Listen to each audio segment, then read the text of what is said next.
भारत में जो न्यायपालिका व्यवस्था है, जुडिशियरी, यह भारत के मिट्टी के, भारत के मानस के, भारत के समाज के अनुरूप नहीं है। Judiciary should be Indianised. This is not according to the Indian mind. ये जस्टिस रमणा कहते हैं, इस देश के मुख्य न्यायाधीश जिन्होंने अपने जीवन भर जुडिशियरी में काम किया है, वो कह रहे हैं ये भारत के अनुकूल नहीं है। तो क्यों है भाई ऐसे? यदि अनुकूल नहीं है तो कुछ लोग बैठकर उसको ठीक करना चाहिए था, हमने नहीं किया। तो इसलिए कई बातें ऐसी होती हैं, तो बातें छोटी छोटी रहती है लेकिन आदत होनी चाहिए, महत्व तो उसमें आ जाता है। इसलिए भारत के प्रधानमंत्री ने सोचा कि जो भारत के राष्ट्रीय पंचांग है उसको हम उपयोग करना चाहिए। सरकार ने नेहरू जी के जमाने में किया, देश के मूर्धन्य ज्योतिष के लोगों ने मिलकर राष्ट्रीय पंचांग बनाया, लेकिन वो लागू हुआ ही नहीं, केवल आकाशवाणी में बताते हैं, गैजेट में प्रिंट होता है। प्रधानमंत्री ने अपने कार्यालय से प्रारंभ किया। अब प्रधानमंत्री कार्यालय से जाने वाले पत्र में राष्ट्रीय पंचांग की तिथि लिखेंगे, जो दिनांक लिखना है, आज 13 दिसंबर है तो वो भी लिखेंगे, लेकिन पौष कृष्ण पंचमी वो भी लिखेंगे। यानी भारत के सोच होना चाहिए, यह अपने को लगना चाहिए। राजपथ को कर्तव्य पथ बनाना पड़ता है। विक्टोरिया रानी जहां खड़ी थी वहां सुभाष चंद्र बोस के मूर्ति को, प्रतिमा को वहां खड़े करने हैं, सिंबॉलिक है। लेकिन देश में symbols also play a very very significant role. Bharat के राष्ट्रध्वज एक सिंबल है, लेकिन उसके सम्मान देना चाहिए, यह देशभक्ति कहलाती है।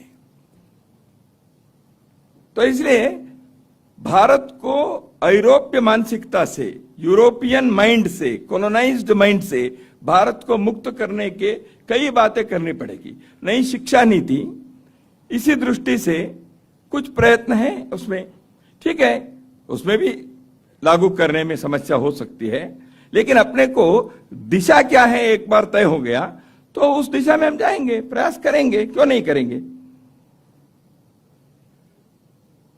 हम देश में स्वतंत्रता आंदोलन के समय इस देश के स्वतंत्रता सेनानियों ने इन बातों के साथ कभी समझौता नहीं किया। उन्होंने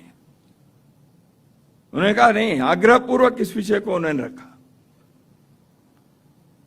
जीवन के भिन्न भिन्न क्षेत्रों में जो स्वतंत्रता के भावना से आगे बढ़े, उन्होंने कहा, आचार्य प्रफुल्ल चंद्र रे सत्याग्रह नहीं किया अंग्रेजों के खिलाफ, वो तो एक रसायन शास्त्र के तज्ञ थे, केमिस्ट थे, प्रोफेसर थे, वैज्ञानिक थे, लेकिन उन्होंने अपने केमिस्ट्री के पुस्तक को हिंदू केमिस्ट्री लिखा। केमिस्ट्री में हिंदू केमिस्ट्री क्या होता है, लेकिन एक भावना है।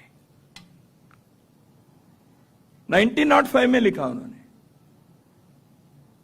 तो हिंदू केमिस्ट्री लिखने की क्या जरूरत थी। एक मैसेज देने हैं, एक संदेश देने चाहिए।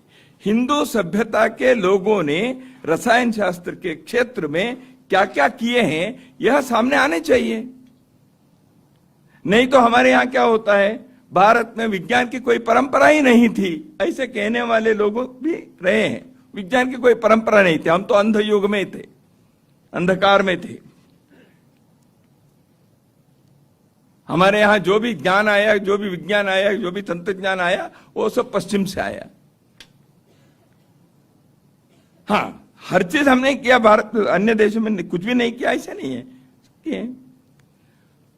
ऐसे ही न्याय व्यवस्था मार्क टली भारत में इतने वर्षों से रहे, बीबीसी के जो पत्रकार हैं, उन्होंने भारत में ही रहने के लिए, रिटायर होने के बाद इंग्लैंड में जा सकते थे, लेकिन उन्होंने कहा नहीं, I have adopted Bharat as my homeland, तो यहीं रहते हैं।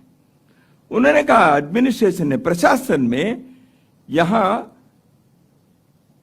परिवर्तन होना चाहिए। आप लोग जो अंग्रेजों के जमाने के, जो वो स्वयं अंग्रेज हैं, वो कह रहे उस जमाने के ब्यूरोक्रेसी, उस जमाने के प्रशासन की प्रणाली को, उसी को थोड़ा टिंकरिंग करके, थोड़ा इधर उधर के करते हुए उसी को आप चला रहे हो। मार्क टुली ने स्वयं कहा है। तो इसलिए हमें इस मानसिकता से बाहर चाहिए। उसको हम कहते हैं स्वतंत्रता। स्वाधीन है, हम स्वतंत्र होना चाहिए।